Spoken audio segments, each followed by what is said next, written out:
Un petit rappel, quand on a couvert la dernière partie, on avait parlé du changement des années 60, le monde est passé du socialisme au capitalisme. Et la raison pour laquelle c'est si important, c'est que le monde a changé, et on est passé à un système de 401K où il y a des plans de retraite. Et cela a forcé beaucoup de gens qui étaient employés et travailleurs indépendants à devenir des investisseurs.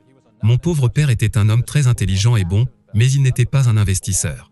Il y a des gens qui sont des investisseurs passifs, et c'est ce que sont la plupart des gens. Ils vont travailler, ils cotisent à leur plan d'épargne retraite, et espèrent que la personne qui gère leur argent est plus intelligente qu'eux. Et le troisième type est l'investisseur actif. Si vous voulez être un investisseur actif, vous devez avoir une éducation financière. Et l'une des clés de l'éducation financière, beaucoup de gens disent, eh bien, il faut de l'argent pour faire de l'argent. Combien de personnes ont entendu cette affirmation? Eh bien, ce n'est absolument pas vrai, et vous allez en avoir la preuve ce soir. Il ne faut pas d'argent pour obtenir de l'argent ou pour en gagner. Cela commence par une chose appelée mots ou vocabulaire. La langue anglaise contient environ 2 millions de mots, et chacun d'entre nous, en tant qu'individu, maîtrise environ 5000 mots. Donc une des façons d'augmenter votre richesse et votre capacité financière est de changer votre vocabulaire. Et une des raisons pour laquelle mon pauvre père était pauvre, et je le redis, c'est un homme bon, mais il avait le vocabulaire d'un professeur d'école. Vous savez, il pensait que les gérondifs et les prépositions étaient vraiment importants. Mais je n'ai jamais gagné $1 avec un gérondif ou une préposition que je sache. Je pense que mes mots étaient « retour sur investissement »,« valeur d'achat », etc. C'est ce qui me rend riche. Sachez que les mots font la richesse, et je vais maintenant aborder la base de l'éducation financière. Et ceci est une chose appelée l'état financier. Comme mon père riche me disait souvent, tu sais, c'est ton bulletin de notes quand tu seras grand, quand tu quitteras l'école. Comme mon père riche l'a dit, son banquier n'a jamais demandé à voir son bulletin de notes. Le banquier ne dit jamais quelque chose comme « À quelle université es-tu allé ? Étais-tu un bon étudiant ou mauvais étudiant ?» Il ne demande jamais autre chose que si vous êtes un investisseur professionnel, ils vous demanderont quelque chose appelé état financier. Si vous êtes un non-investisseur ou un investisseur passif qui investit dans du 401K, ils vous demanderont un rapport de crédit. Donc pour commencer à devenir riche, vous devez avoir un état financier, et c'est un must. Beaucoup de gens ont des rapports de crédit. Mais les gens ici ont des états financiers. C'est une très grande différence ici. Commençons donc par les mots. Et l'un des plus grands mots sur lesquels les gens se trompent, et dont la définition est erronée, ce sont les mots « actif » et « passif ». Combien de personnes ont déjà entendu des gens dire « ma maison est un actif ». Ça, c'est utiliser la mauvaise définition. C'est ça le problème. Donc je vais vous donner la définition que mon père riche m'a donnée. Vous ne la trouverez pas dans le dictionnaire habituel, parce que la définition est très simple, et c'est le guide de la richesse. La définition d'un actif est quelque chose qui met de l'argent dans votre poche, que vous travaillez ou non. C'est très simple. Donc quand vous regardez cet état financier, ce compte de résultats et ce bilan, il y a une forme supplémentaire, et je ne suis pas un comptable. Mais la comptabilité de base exige juste d'appeler cette forme l'état des flux de trésorerie ou cash flow. Et ici, ces actifs mettent de l'argent dans votre poche. Ainsi, par exemple, j'ai une maison, et chaque mois, disons que je perçois $100 après avoir payé toutes mes dépenses. La maison est un actif, mais si la maison n'est pas louée et que chaque mois, elle me coûte de l'argent, cette même maison qui était un actif devient quoi? Un passif. Voici donc le schéma de flux de trésorerie d'un passif. Donc, quand une personne dit que sa maison est un actif, je lui demande alors, est-ce que cette maison met de l'argent dans votre poche? Oh non non. Mais elle a pris de la valeur. Cela montre un manque d'intelligence financière ou de QI financier. Je ne dis pas qu'il ne faut pas acheter une maison. Je ne dis rien de tout ça. Je dis juste qu'il ne faut pas appeler un passif, un quoi? Un actif. Et c'est le problème d'utiliser le mauvais mot pour la mauvaise chose ici. Ou je pourrais avoir une voiture, si j'utilise une voiture comme taxi et que chaque mois elle me rapporte $1000 dans la poche, c'est un actif. Mais j'ai ma BMW ici et elle me coûte $1000 par mois. C'est un passif. C'est donc très simple. N'appelez pas un passif un actif, et c'est là que les gens ont des problèmes. La prochaine chose que je peux vous dire, c'est que mon banquier ne m'a jamais demandé mon bulletin de notes. Et mon banquier, si je dois leur emprunter beaucoup d'argent, ils veulent voir mes finances. Et ce qu'un banquier recherche, c'est votre QI financier. Ils ne se soucient pas de votre QI académique. Ils veulent voir à quel point vous êtes intelligent avec l'argent. Et ce n'est pas que, vous savez, je porte de beaux vêtements et j'ai une belle montre et une belle maison avec une belle voiture, le banquier ne se soucie pas de ça. Combien connaissent des gens qui ont l'air bien, mais qui sont réellement fauchés? Vous voyez de quoi je parle.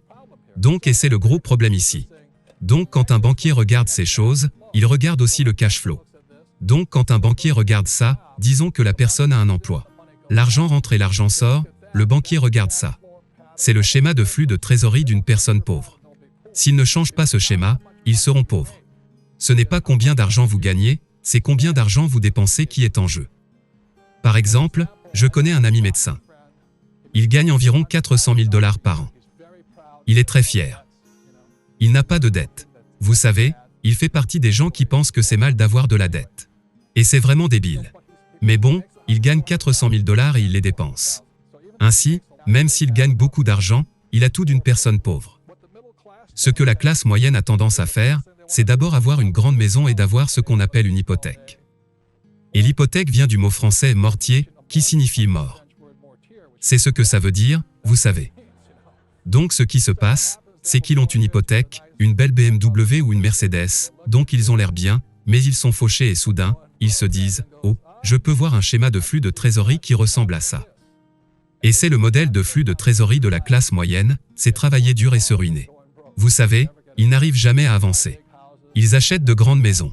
Ils font un prêt hypothécaire et pensent être un Donald Trump de l'investissement immobilier. Tout ce qu'ils ont, c'est acheter une grande maison et ils sont endettés. Beaucoup de gens utilisent leur maison comme un distributeur de billets. Et à chaque fois qu'elle prend de la valeur, ils la revendent pour gagner en bénéfice. Vous savez, c'est vraiment un point de vue de perdant là. Je veux dire, les banquiers vous aiment parce que vous êtes très endetté, mais ce n'est pas une façon d'avancer. Et voici le schéma de flux de trésorerie d'une personne riche.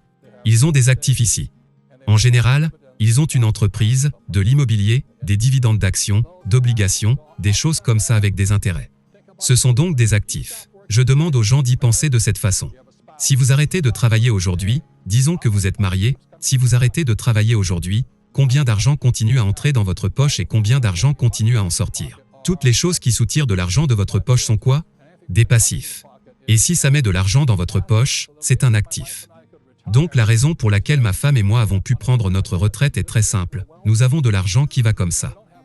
Vous savez, nous n'avons pas beaucoup d'économies et tout ça, mais chaque mois, c'est des centaines de milliers de dollars qui vont comme ça. Et c'est comme ça qu'on devient riche. Vous avez juste des actifs qui produisent de l'argent tous les mois. Quand j'ai fait ce programme à Singapour, j'ai demandé aux gens, pourriez-vous me dire certains des actifs que vous avez? Une femme lève la main et dit, mon meilleur actif est mon mari. Et j'ai dit, Mam, je parle d'objets inanimés et non humains. Et elle a dit, c'est bien lui. Il fait beaucoup d'argent pour moi.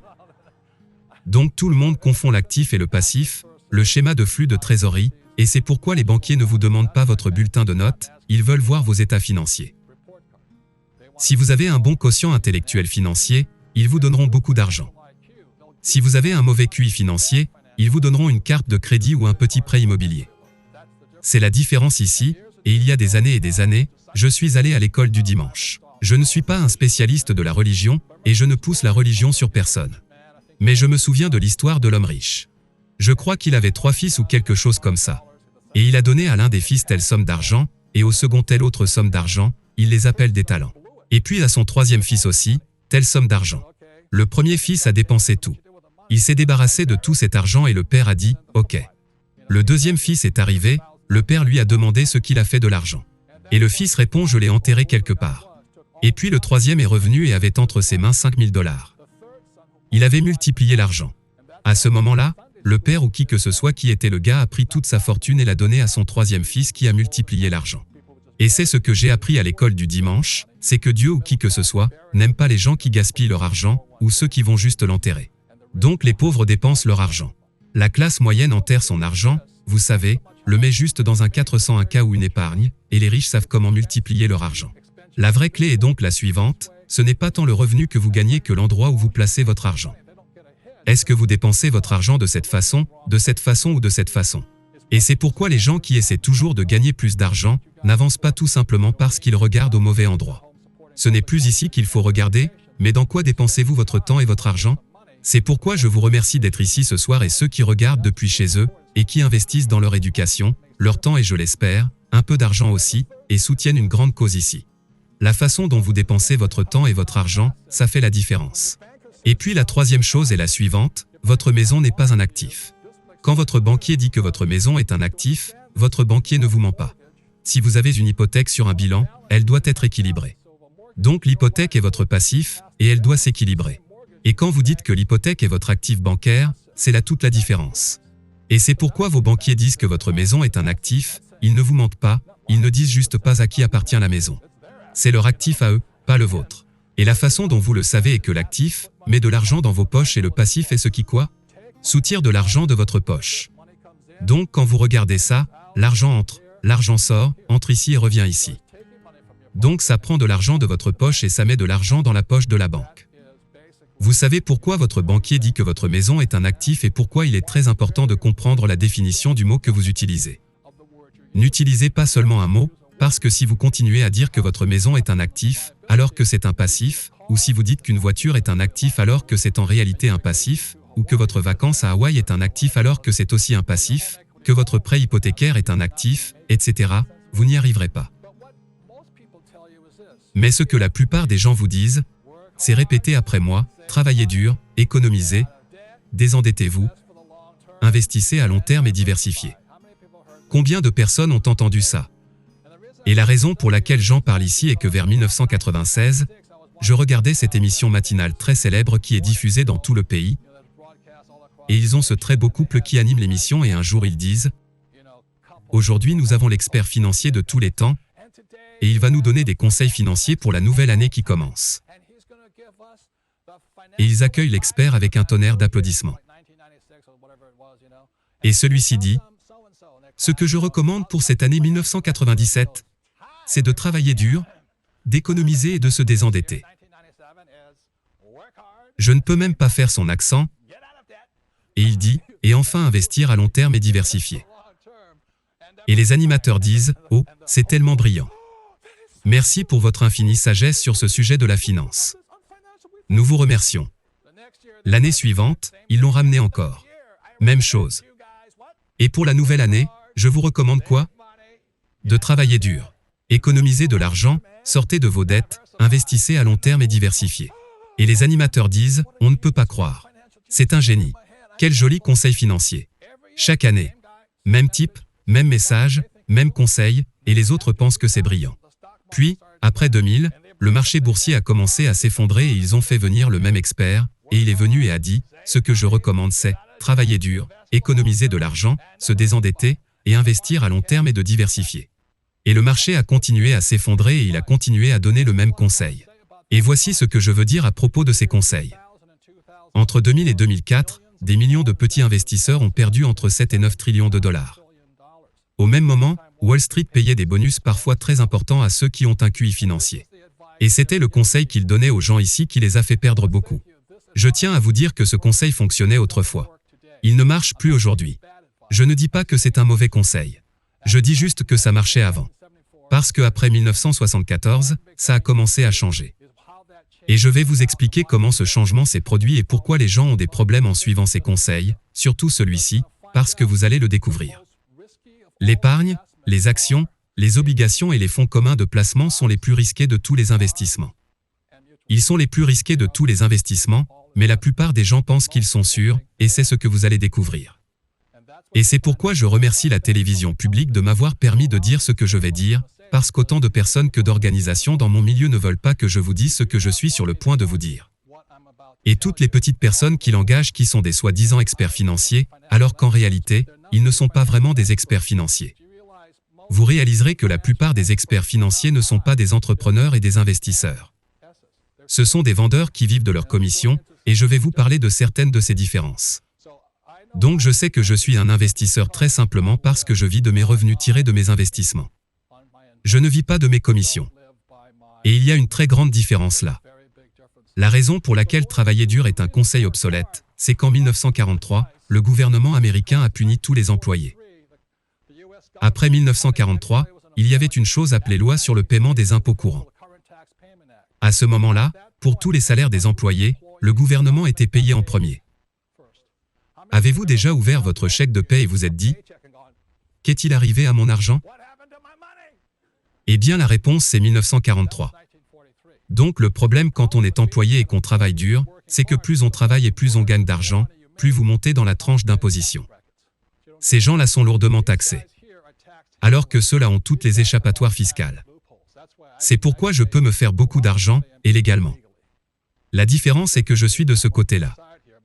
Mais le système scolaire nous apprend le contraire.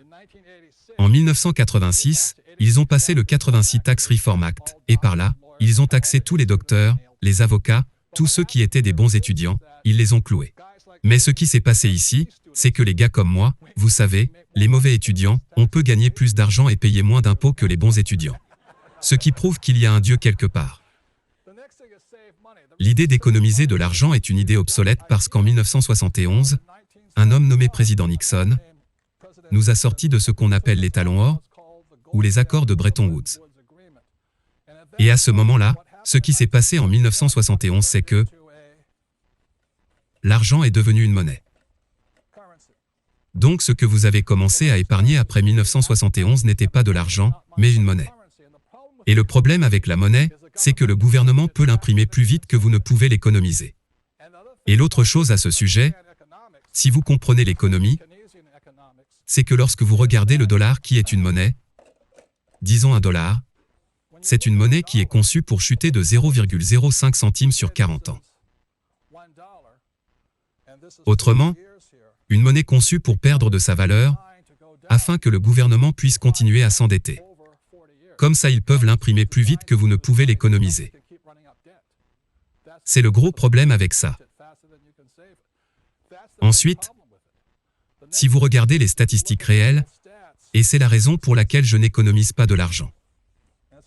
Si vous regardez ces dernières années, comme je l'ai dit de 1995 à 2005, ce qui s'est passé, c'est que le dollar est allé dans cette direction, et voici comment vous pouvez savoir combien d'argent vous perdez quand vous économisez. Alors que votre dollar épargné perdait de la valeur, l'or est passé de 250 à 500 $ dans le même temps, cela signifie que votre dollar a perdu 50%. Il a perdu 50% de son pouvoir d'achat. Et les banques vous paient 1% d'intérêt. Dites-moi que si c'est intelligent d'économiser de l'argent. C'est pourquoi le débiteur est le grand gagnant. Le débiteur a commencé à gagner. Et ce n'est pas seulement l'or. L'or est juste un exemple. Et je peux entendre les économistes dire « Il ne sait pas de quoi il parle ». Je ne dis pas que je suis un économiste. Je dis juste « Regardez le prix de l'or ». Il faut 2 fois plus de dollars pour acheter la même quantité. Mais pas seulement ça, la maison de mon père, qu'il a achetée je pense, en 1965, ou quelque part là, il l'a payée 50 000 $ et elle vaut aujourd'hui 5 millions. C'est la même maison. Cela signifie donc que le pouvoir d'achat du dollar qui a baissé, la maison n'a pas pris de la valeur, c'est le dollar a baissé. Et l'autre chose, et ce n'est pas vraiment un bon indicateur, mais regardez, en 1995 le pétrole était à 10 $. Aujourd'hui, c'est 60 $. Cela signifie donc que le dollar a baissé, et qu'il vous faut 6 $ de plus pour acheter la même quantité de pétrole. Et alors les économistes disent, le pétrole n'affecte pas l'inflation, mais vous plaisantez? Ils veulent juste vous faire croire qu'investir est risqué. Combien de personnes ont entendu dire que l'investissement est risqué? Bien. Cette section du programme explique que le risque n'est rien d'autre qu'un manque de contrôle. La différence numéro 1 entre un investisseur actif et un investisseur passif, c'est le contrôle. Ce que je vais vous montrer ce soir, c'est ce que je fais en tant qu'investisseur actif, je veux avoir le contrôle. Si j'ai le contrôle, je n'ai pas de risque. Et c'est là toute la différence. Donc, je vais utiliser une métaphore que la plupart d'entre nous ici peuvent comprendre. Vous savez, l'exemple d'une voiture. Maintenant, combien de personnes réalisent qu'il y a un risque à conduire une voiture? Bien, mais conduire une voiture n'est pas forcément risqué. Tout comme ces types veulent vous faire croire qu'investir est risqué. Voici les 6 contrôles qu'une voiture doit avoir. Le numéro 1 est le volant, n'est-ce pas? Combien de personnes n'achèteraient pas une voiture si elle n'avait pas de volant? Alors laissez-moi m'asseoir là-dedans. Je monte dans ma voiture et le premier contrôle que je fais, je veux vérifier si j'ai un volant. Contrôle numéro 2, pédale d'accélérateur. Après quoi, vous avez intérêt à avoir quoi? Des freins. Combien de personnes conduiraient une voiture sans frein? Vous savez que vous n'avez pas besoin de café pendant environ 6 semaines après avoir conduit une voiture sans frein. Et vous avez un levier de vitesse avant et arrière, comme ça. Et l'autre chose que vous devez aussi avoir, c'est un permis de conduire, et vous devez avoir une assurance. Donc si je conduis sur la route, vous savez, en allant un peu trop vite, j'entends un gyrophare. Un policier m'arrête. Un policier m'arrête, quelle est la première chose qu'il me demande? Mon permis de conduire, et une preuve de quoi? Une preuve d'assurance. Combien de personnes ne laisseraient pas quelqu'un qui n'a pas de permis de conduire leur voiture? Je veux dire, c'est stupide, mais c'est ce que font les investisseurs. Ils investissent en fait dans des plans d'épargne, actions, obligations, fonds communs de placement, sans aucun contrôle. Maintenant, c'est que ça se passe comme ça. Et c'est pourquoi ils pensent que c'est risqué. Maintenant, et c'est la pire partie. Qui d'autre n'a aucun contrôle? Votre conseiller financier. Votre conseiller financier qui vous dit de diversifier, diversifier. Voici ce qu'ils font. Ou, je prédisais autre chose, j'ai prédit ceci. Et je parie que c'est le genre de conseil financier que la plupart des gens ont. Ce n'est pas ce que je fais. En tant qu'investisseur professionnel, je veux le contrôle. Alors laissez-moi vous aider à sortir de cette épave tout de suite. Donc en tant qu'investisseur, je veux les 6 contrôles aussi. Je conduis une voiture que quand elle a ces 6 contrôles. Et en tant qu'investisseur, je veux 6 contrôles, le contrôle numéro 1. Je veux le contrôle de mes revenus. Contrôle numéro 2, mes dépenses. Numéro 3, la valeur de l'actif. Numéro 4, la responsabilité. Numéro 5, je veux une éducation ou une gestion financière. Et 6, je veux une assurance. Ce sont les 6 contrôles que je veux en tant qu'investisseur actif. Donc quand nous reviendrons, ce dont je vais parler, c'est que l'une des façons de devenir riche est de trouver ce génie naturel, qui est bien enfoui en chacun de nous. Et c'est le sujet de la prochaine partie. Merci beaucoup.